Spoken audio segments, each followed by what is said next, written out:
All right. Ladies and gentlemen, it's KSL 72 semi-finals. That's right, the Korean StarCraft League. Rogue in the bottom left side. Back in a semi-final. It's been a hot minute. Good to see him back in the top 4 of a tournament. And facing off against him, a bit of a surprise to see him here. It's Lemon.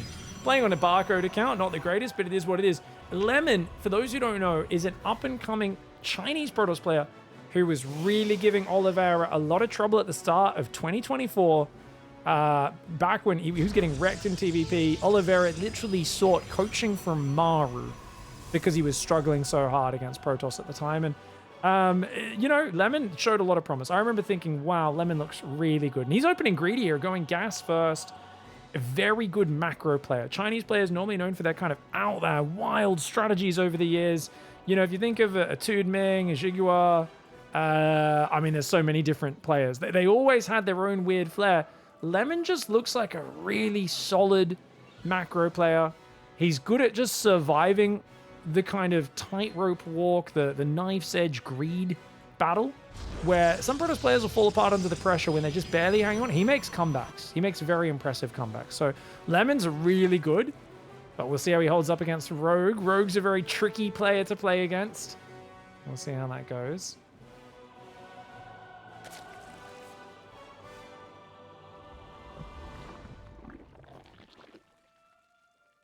Now, I'm thinking about Amygdala right now, which is why I'm silent, guys. I'm thinking about this map. You've got 2 lanes, but these rocks disappear at about 7 minutes.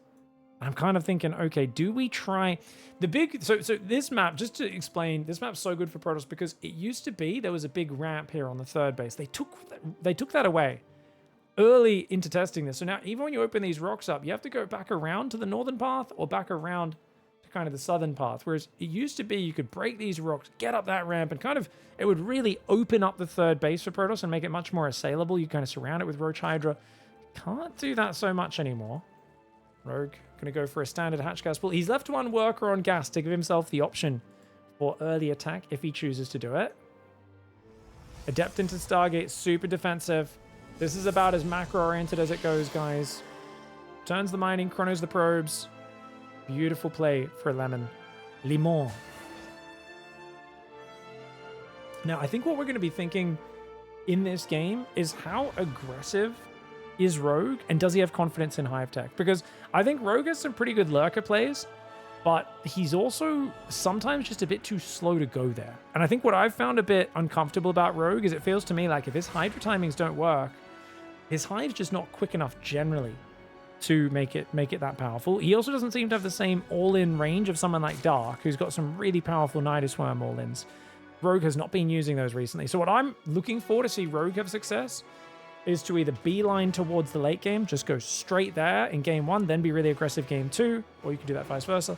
But don't be doing this half and half, where like Rogue for a while there when he came back from the military, he was really too airy-fairy. Like, he'd be like, I'm going for a Roach Hydra roll-in. And then he'd get scouted, and he'd be like, oh, I'm going to make an infestation and go Hive now and kind of do a half-assed attack. And it would work sometimes, but it really felt like he was always prioritizing trickery over efficiency. And I think you can maybe do that if you have a really good start, but he was not having good early games. So, like, I guess get a good, clean early game and maybe just focus then on the efficiency, or... maybe, who knows, maybe that just solves everything. This is always the one thing that kind of tears me up. I'm always conflicted going, how much of ZVP really is defending the Oracle Adept stage cleanly and getting to a good spot? Because I think it's a lot more than some players give it credit for. It's not everything, but it is a big part of it. Twilight Robo after single Oracle. Okay, this is very defensive. This is a really weird opening for Lemon. I know a lot of the Europeans were doing this for a while. Single Oracle into basically an Archon drop. Expect a Templar Archives to go down when that Twilight Council finishes. Yeah, single Adept in the 3rd base. So he's basically, it's just an economic arms race, and you need to just pump drones as Rogue to take advantage of this, which he appears to be doing. Overlord will go down up north. A few Zergans get cleaned up. Templar Archives does go down. Got the Prism. He's going to go across, warp in 4 High Templar, morph them into Archons, and it's just an Oracle into an Archon drop. Now, Rogue has gone Roachhorn. He's got a lair almost finished. Pretty quick lair. And Spire's not bad against this, if you get the Spire started up early enough. So if he drops the Spire right now, he has the perfect money as the lair's finishing. Let's go to Rogue's camera and watch what he's looking at, guys. So home, Hydra Den. All right. So he's going to go Hydronen, Evo Chamber, continuing to drone quite well. But look at the worker count. Lemon's ahead 2 workers, and this is even with no aggression going on. Protoss is just so good in these greedy games, and that's been a kind of pivot we've seen in Legacy of the Void, where with the modern chrono boost and just kind of the way the maps are lining up, there's even been people do max out challenges, and Protoss tends to win those. So it's not you playing against anyone. It's just, hey, here's a competition. Who can max out the fastest? And anyone can play it. And Protoss players always found they were the ones with just chronoing pure mineral builds. They could get out tons of zealots and probes and max out really fast. Dude, Archon's getting some big drone kills. Rogue not pulling his drones away. Sloppy. Could have maybe focus fight a little more. Oh, did we save it? Yep.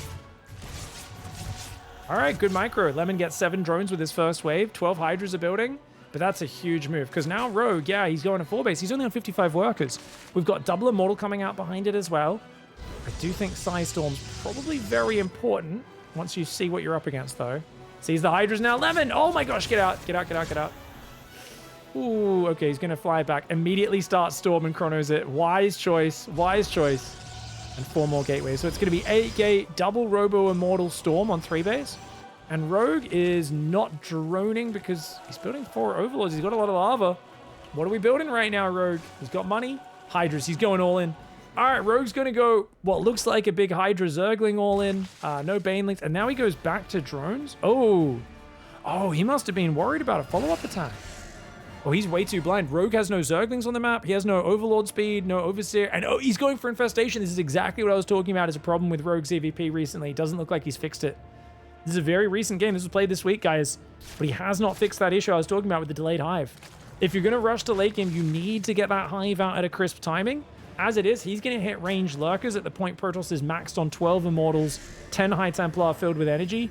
Complete map control to the Protoss. I think Lemon's got a really good position. Yes, he doesn't have a 4th Nexus, but you don't need it. Zerg is not mining with many workers. Only now are the first workers arriving on that 4th base. So I think what I said about getting a clean opening up to the 6-7 minute mark, that's what Rogue's been lacking, and it doesn't feel like he's gotten a good position right now. It's not bad. It's not like, oh, you're game out, game over, game out.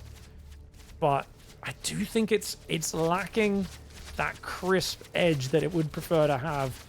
Part of this is a scouting issue.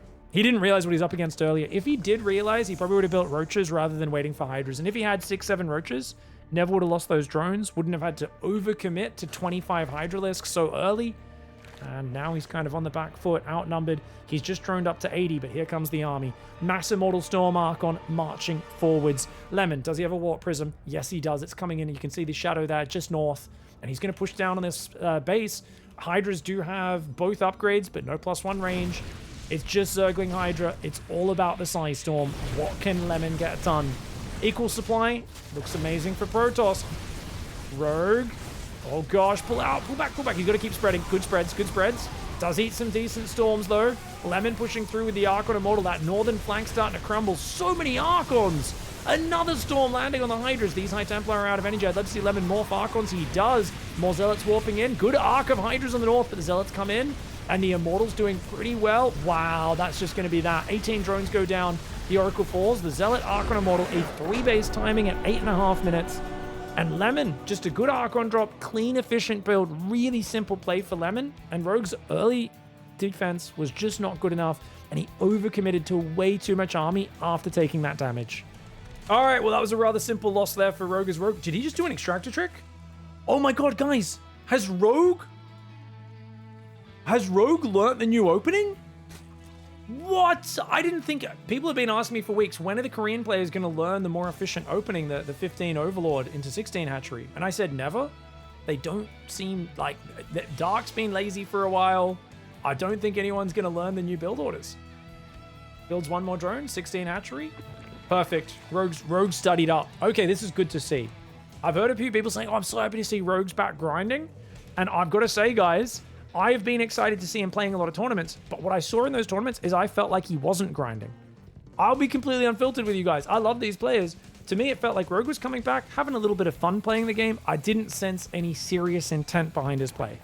It felt like he was using just his same understanding he had before he went to the military, wasn't making an effort to update his builds, learn new styles. It felt like he was just doing things that he knew how to do years ago, And he was still, you know, getting to the semis of tournaments, often getting knocked out in the round of 8 or round of 16, but, you know, having some fun. I'm like, cool, like that's good. I'm not going to be too critical of that, but like, you're not a contender.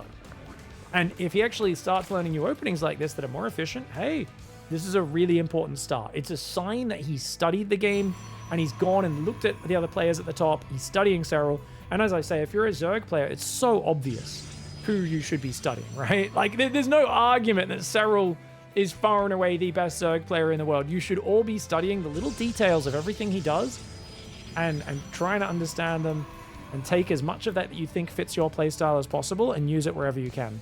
So it's good to see Rogue doing this. Now, Lemon went another gas first, super greedy build. Lemon may be a bit too predictable if he does this 3 games in a row. I also think maybe this isn't the best map for it, Starchild, but there are maps where, I mean, you want to mix in chronoing 2 adepts across the map once in a while. You don't want to just play this purely passive game every single time. I think too many Protoss players right now are falling into a crutch of going, hey, we're a little bit favored in late game. We've got the Tempests. The Tempest is only 4 supply down from 5. Mothership's obviously way better. Also, our Oracles keep us way safer in the early game. Hey, this matchup's gone really good for us recently. Let's play the most just defensive, generic, greedy style and not really mix it up. And I think that's a trap because it's actually a thing a lot of, I would say, average players of a faction fall into when their race is doing well. When their faction's doing well, all the average players will go, oh, cool, I just need to get to a standard situation, I'll just win. And they stop actually trying to be a good, well-rounded StarCraft player who's got many different builds and a lot of variety. And they go, oh, this thing's broken. I'm just going to become an expert at this one tool. And that never wins tournaments. It just doesn't. You will make mistakes. You will get caught off guard. Your opponents will know exactly what to expect and they will prepare surprises for you. So if this is like a mind game he's specifically using as a one-off hero against Rogue, I love it for Lemon. But if I see the next few series I play of him, and it's all gas first, no scout, gas first, no scout, no adept pressure, like no chronos on the adepts, I will start to get very critical. And that's kind of the thought process that I look at as sort of the guy who gets to see all the players' games and has that sort of strategic overview, because I don't have to think about clicking all the buttons. I get to think about this stuff. It's a very privileged position that I get to exist in. It's definitely what he's got to focus on in the long run. But right now, gets away with it. Good start. Don't mind this at all, especially on a longer rush distance like Starchild. Ooh, goes a bit deep there. Unnecessary damage. Oh, no pylon on this third. Adept gets around. A great catch for Rogue. This is fantastic. This time he did build a second Oracle, which is good. I like that, because I think if you open single Oracle every game as well, also not something I like, but this looks more standard. This looks like it's going to be Twilight Forge into 3rd and 4th gas. My man, he's not playing Blink. Guys, are we sensing a pattern? I think Lemon doesn't like Blink play. Ooh, I think, because normally you'd go 3rd and 4th gas before if you were going to go Blink, because Stalkers are expensive, but if you're planning to just go charge, you would do it this way and you drop a Robo right now. Robo's a little late if it is charge. Maybe it is Blink, just with a slight reordering of the build. A little more mineral focused rather than gas focused. And it is Blink and +1. He has barely enough gas to start both of those.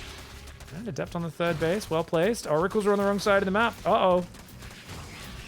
Adept does warp in number 2. Looks like there's no surface area. Second Adept in the natural as well, and Rogue has to back away. Good defense for Lemon. 18 more Zerglings and +1 melee. Now, +1 melee is still a good build, guys. I know a lot of people hate on it, but I think it's still very effective. You don't want to double down too hard on it. Unless, actually, Rogue's the kind of guy who might go for the old ultra, fast hive ultra. The Zergling kind of Viper ultra style. It's a big gamble, I'd say. I don't think he's going to do it when he's down a game in this series, but you never know.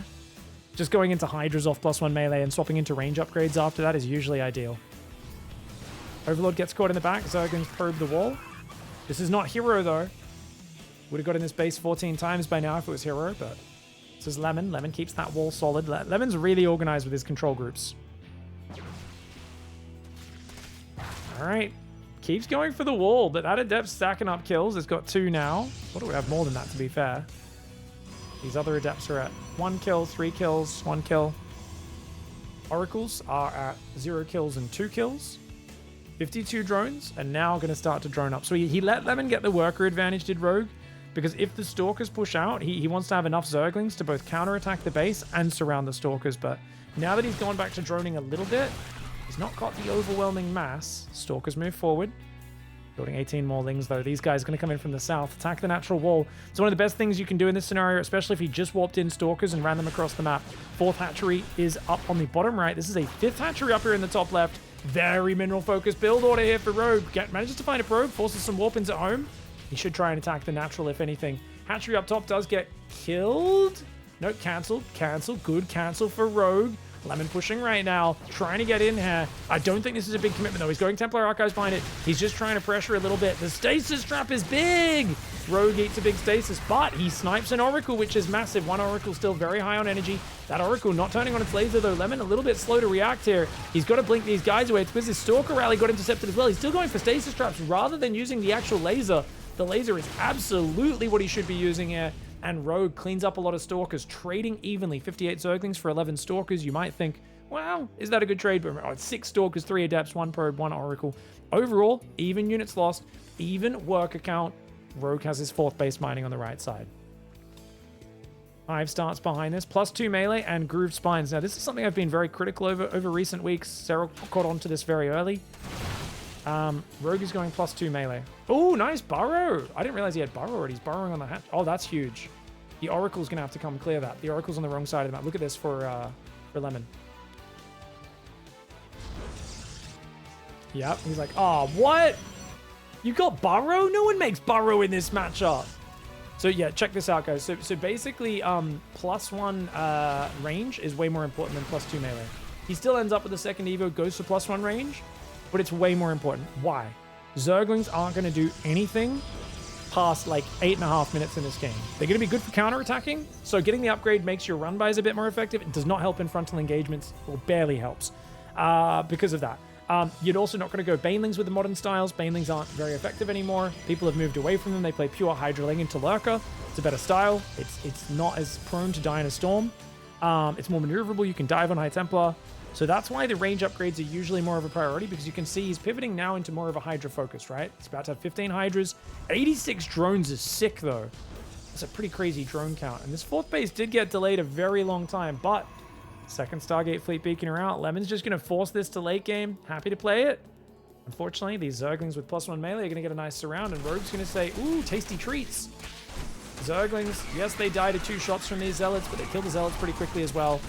Worthwhile trade for Rogue, even with the Oracle coming in to be annoying. Mama's on the way. At the same time, Aspire, an Ultra Cavern, and a Lurker Den are all building, but it feels to me like there's a problem with Rogue's setup, guys, and that is, if we're planning to play Lurkers, why wasn't the Lurker Den made earlier? If we're not planning to play Lurkers, I don't know. I don't know if this style makes sense. Hydraling Ultra? Hydraling Corruptor? These aren't really long-term styles. Rogue's playing a big economy. He's clearly playing the late game, but I feel like he may be lacking direction in terms of doing a push timing. And against such a delayed 4th base, I do think there was a chance. If he rushed Lurkers, he could have the upgrade finishing right now. Siege Lurkers here, Siege Lurkers here. But it looks like he has a drop in mind. Oh, okay. He's going to go for a mass Ling drop into the main base. Try and take out some tech, and then his main army will probably attack this left side at the same time. So I think it's a pretty good call. Chitinous Plating's on the way. As long as there's no Immortals out, Chitinous Plating will be great. And remember, guys, there's only one Robo, no Immortals on the field. Rogue's playing smart.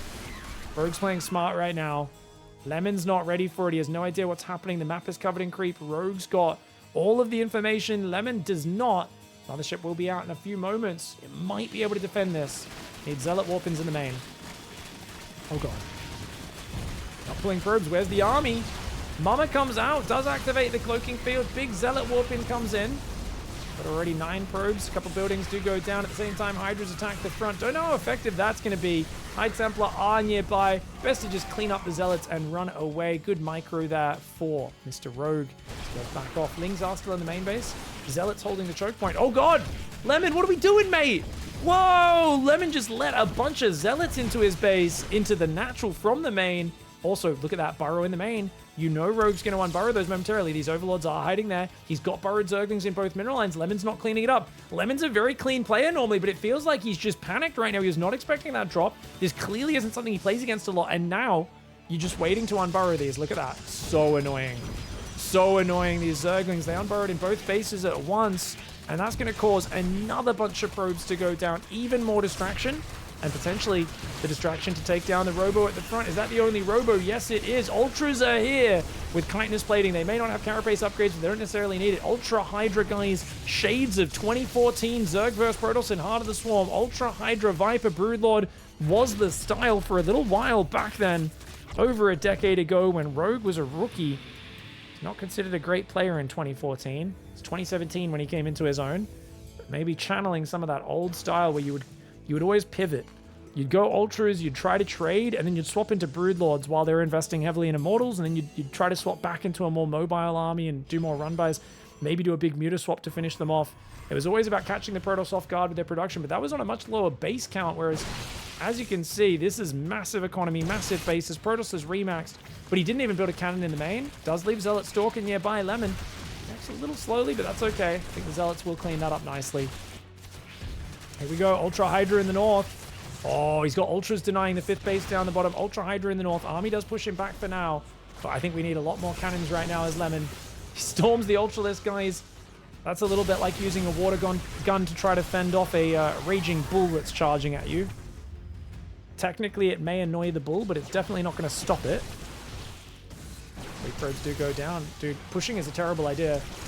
Pushing is a terrible idea. You have no Immortals. You only have one Immortal. He's pushing on to creep against Ultras with only one Immortal. Lemon making a big misplay. That's exactly what Hero did versus Serral on Alcyone in the EWC through a massive game against Serral in the World Championship.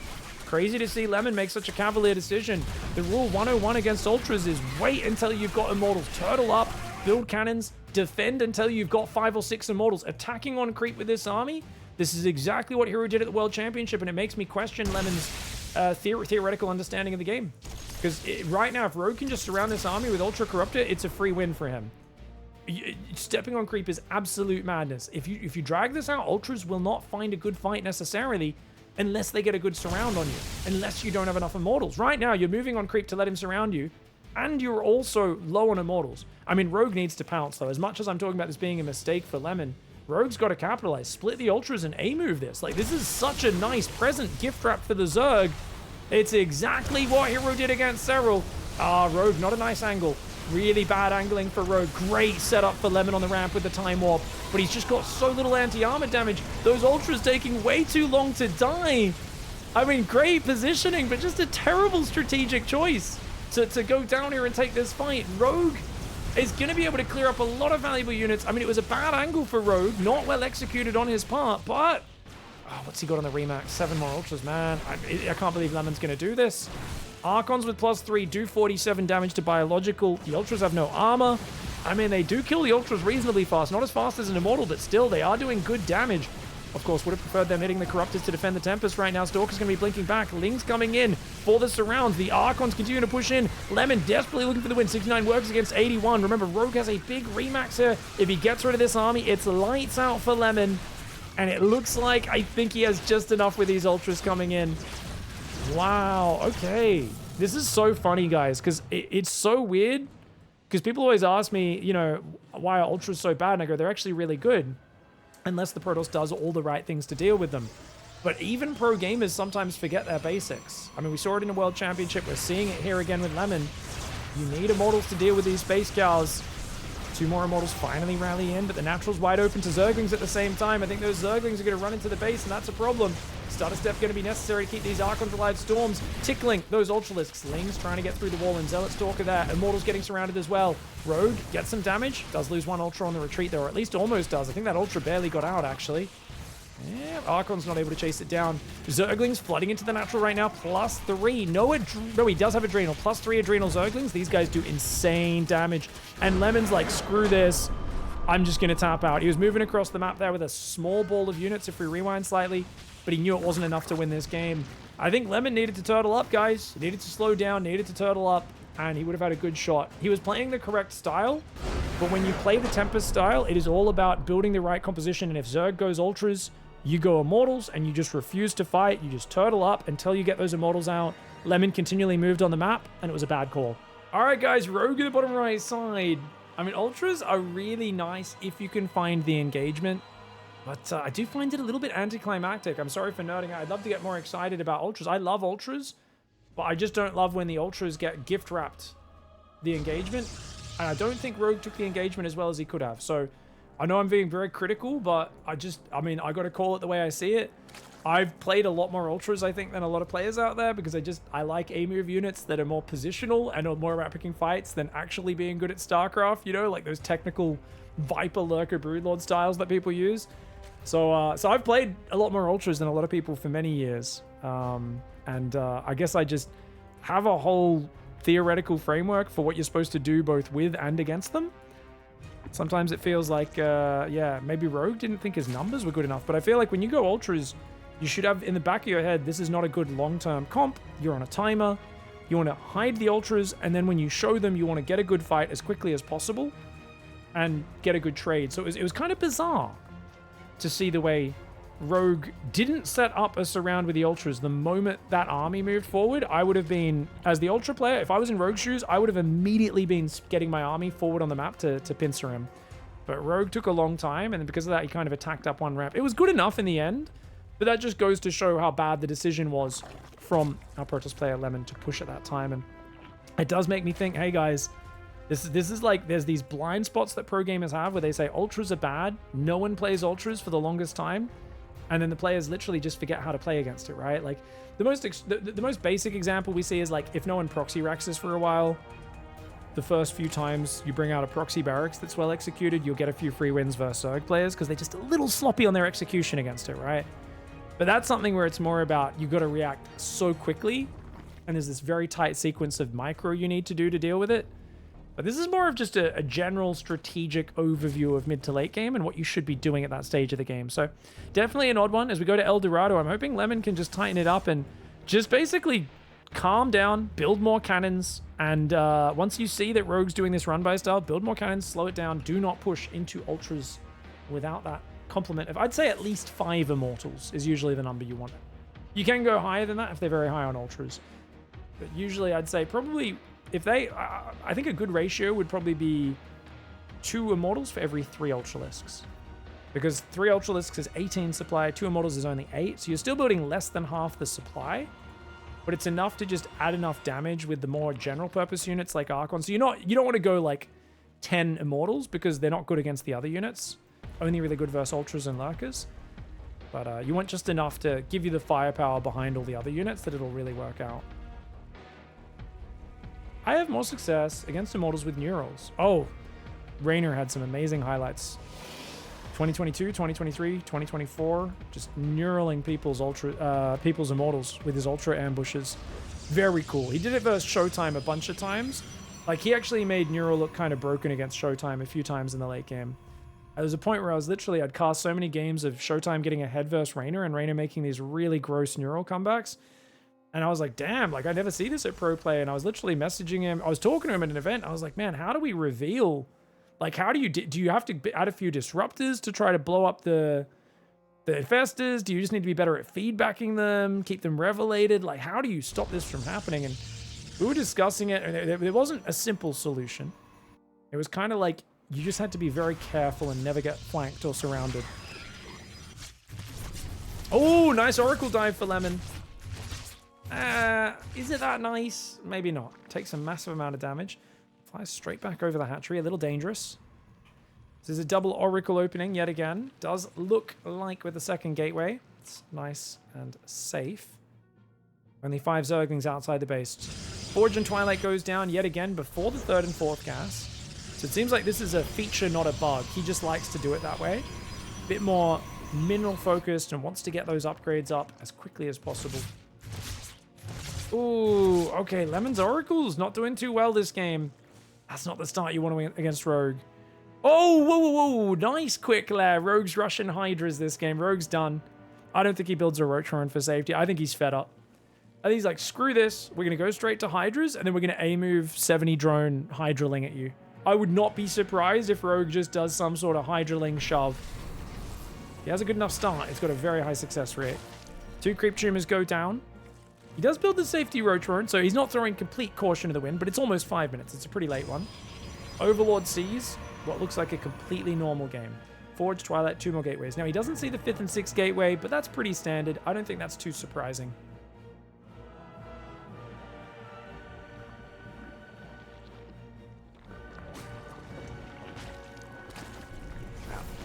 Ooh, very nice. The other thing, so Twitch chat's having a whole discussion about this.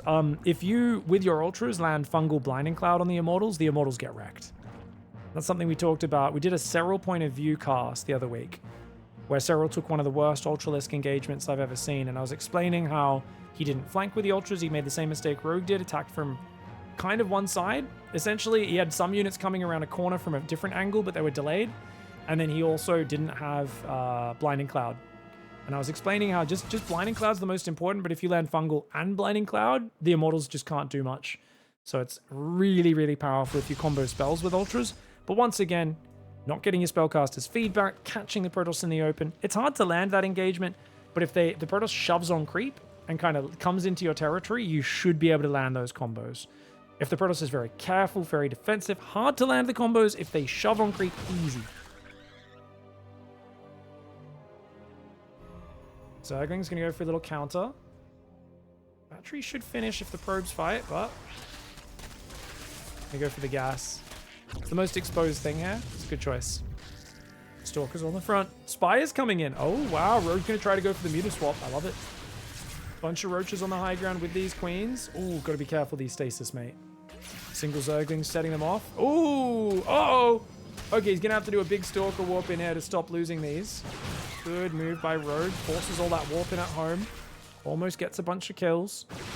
Oracle Stalker being a nuisance on the front. Spire's halfway done.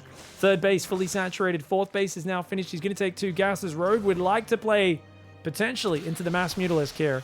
And that is such a good style because the Watchtower's not being taken. There's no map control on the south side. There are Oracles there. They don't know about the Spire just yet though. Lemon, he's going to get distracted on the front. Roachling jumping on front. Oh, this is so big for Rogue because Rogue is going to be able to get him scared with the main army now, catching these Stalkers, swapping to Mutas behind it, and it's the last thing on Lemon's mind as Lemon frantically tries to run home. Another Stalker goes down. Great trades there. That starts to close the gap in the unit slots. 10 Mutalisks on the way as well as +1 melee. There's a revelation on that hatchery, but it doesn't reveal too much. And no 4th Nexus. Lemon's been taking a pretty late 4th in this series. I think it's a great way to play against Shin, by the way Lemon's playing. Oh, wait. Revelations? Let's go. Does Lemon look? Mutas are about to pop out in 3, 2, 1. Mutalisks are popping right now. He sees it. He looks at the right time. He sees it. He's already got a cannon. Starts building Phoenix. Second Stargate. Fleet Beacon. He's going to go for Phoenix range to deal with this. Splitting the Stalkers really nicely. At the same time, Lings do run into the third base, but already splitting Stalkers in the main. Stalkers up top. Great response for Lemon. Really good scouting. I told you this kid's good, man. I told you he's good. Like, so many people have never heard of Lemon, but he's actually very quick. Dude, I'm happy I went to his camera view there. That's one of those moments where it's you know, it's so easy to miss. Happen to look at the right moment, a little bit of luck, bit of skill. StarCraft, baby. Hydra infestation, but you realize he just can't get it. Yeah, Rogue's like, oh, this isn't gonna work. He's like, crud, I got to transition to lurkers from this, man. But it's gonna be quite late. That being said, it's not a great spot. Lemon's only on 3 base. Lemon desperately needs a 4th, and he's basically forced to make 28 Stalkers and Phoenix. Both of these units are going to be bad once the lurkers are out. Oh, cancel on the 4th base. Rogue's happy to take that one. Love to see Rogue open these gold minerals up so we could fund Lings in with the Mutalisks into the main, but as we've got the Phoenix count building, it looks like he's not going to go Phoenix range because he's realized, you're not actually committing to the Mutalisks, are you? Feels like you would have seen a lot more by now if that was going to be the case. Phoenix will deal with this Overseer as long as he clicks on it. Does contaminate the Fleet Beacon. I think he's trying to sell the story there of, oh, I've got to stop your Phoenix range. I'm massing mutas, but I don't think Lemon buys it. Lemon's just making armor upgrades. Notice he makes armor rather than +3 armor. Really big for Stalkers and Zealots up against mutas and Zerglings. These are low damage units. They attack very quickly, so armor's amazing against Mutaling. Stalkers on the front. Lemon committing to a push right now because he's only on 3 base. He feels like, hey, I better force a fight right now. I'm on Mass Stalker. This army's not going to trade well, but he's going deep on creep. It's definitely not going to trade, ideally, this deep on creep. If Rogue can match the numbers, but Rogue's up on 81 drones. Doesn't have an advantage in the armies of like, my gosh, the Lings, the +1 melee Zerglings from all sides, the Mutas as well. Oh, the Phoenix are doing pretty good against those Mutas, but there's Hydras behind it also. Roach Hydra, Zergling coming in, the Mutas as well, fighting on top, and this is a great fight for Rogue. What an excellent surround. The way he set off the stasis traps with those Zerglings, came in from 3 sides, beautiful engagement. Lemon has to pull back, take gases, and try to make Psystorm, but it's plan B right now. And there we go. Storm does start up. Free pass to Lurkers. Lurker range, Hydra movement speed, Overlord speed, +1 range, +2 melee. All of these things are starting to kick in for Rogue. He's got Mutalisks that can harass while continuing to do this. Even has a few Hydras and Zerglings up north ready to deal with those Zealots. Alright, Muta's going to take out the Pylon. No, oh, gets a Phoenix. Gets a Phoenix, can get a second. 2 Phoenix go down. Really nice play there. Pylon. Pylon. Oh, okay, does get a Pylon there as well. Forge taking damage. Phoenix coming south. Mutalisks get one more of those Phoenix down. And the Muta's keeping him so busy. Phoenix range is now on the way because this is so annoying, right? He's like, oh man, I need to repower this. I gotta leave some Stalkers in my main. This kind of sucks. At the same time, Lurker Ling coming in on the front. You cannot afford to lose this 4th, but the Lurkers are getting the siege up. And he's just gonna tap out. Lemon! Where's the fighting spirit? I know this game wasn't going well, but I would have liked to see a little bit more fighting spirit. You know, give up the base, try to make Storm, try to make the comeback in the long term. Unlikely to make it work, but hats off to Rogue there for making this one happen, especially with the Mutas being swapped so early. He realized it wasn't working, pivots into the Lurkers, and defends that big attack. If Lemon didn't commit to that attack, just cleared creep and pressured while making Storm behind it, I think he's in a completely okay position because it's really hard then for the Lurkers to move across the map. But the moment he committed so hard to that push, threw away this huge supply that he had. Remember, before that fight happened, like, he gets in there, denies a 5th. He's very close to maxed out. A Stalker's the best unit? No. A Phoenix the best unit? No. Your opponent's got 17 Mutalisks. They're garbage as well. You're both on garbage unit comps. And the fact of the matter is, if you add Psystorm to this not that great unit comp, it's way better than what the Zerg has. But without the Psystorm, against Lings, deep on creep, works out pretty well for Zerg. This is the perfect timing for Rogue to get an engagement. And it was a bad call by Lemon. Great comeback here for Rogue. And game 3, he wins the semifinals and goes to the grand finals. GG, well played.